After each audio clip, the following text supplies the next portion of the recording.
Translanguaging. Let us remind ourselves what translanguaging is.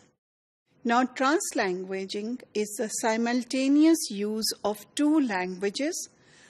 Having said that, translanguaging does overlap with code switching, but it is not just code switching. So what we are saying is that when we do code switching, more often than not in real life situations, we don't even realize that we have code switched.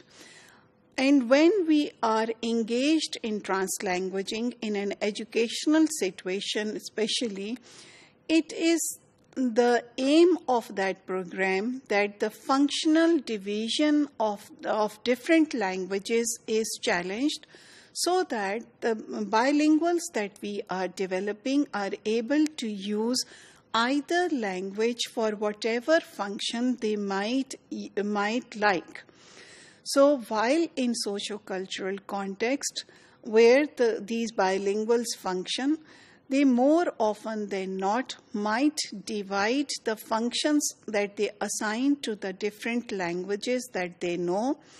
In classroom situations, we try to challenge those assumptions or those practices. Now, the point in all this is that we need to give space to the minority language also in functions of higher status.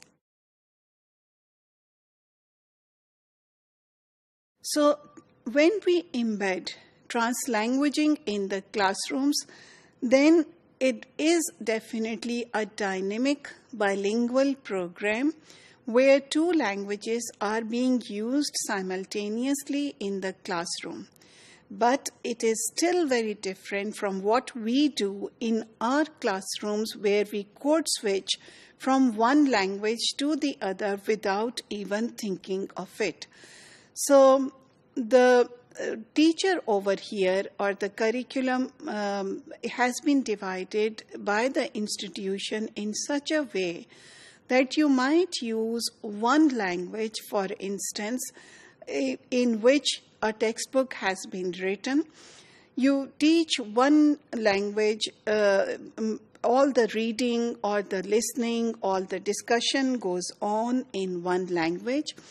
But when it comes to the writing of the answers or doing of the exercises related to the subject that has been studied in one language, this exercise now is done in the other language.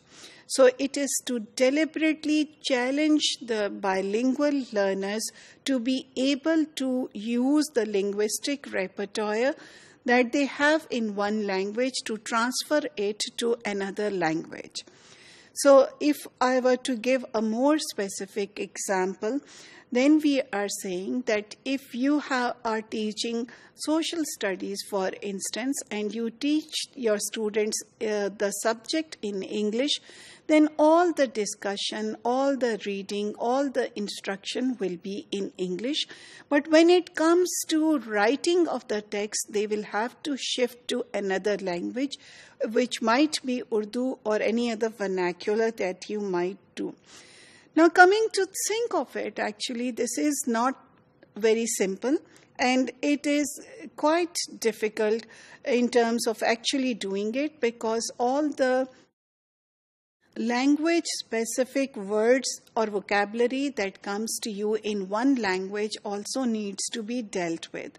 Now, there are two different ways of going about it. Number one is we keep the same terminology if the learners are at a later stage to take an exam or in the language of the textbook, or we change the terminology also. So I would strongly suggest that the terminology remains the same.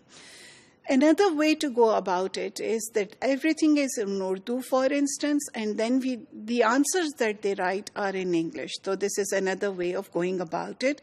But as you would know, it is again quite an intellectually rigorous process.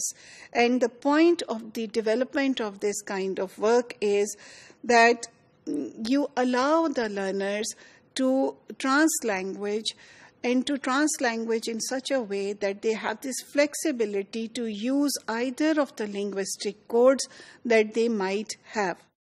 So you can also, for instance, ask them to study something in English and present their projects in Urdu, or to do some other extensive related research in Urdu, for instance.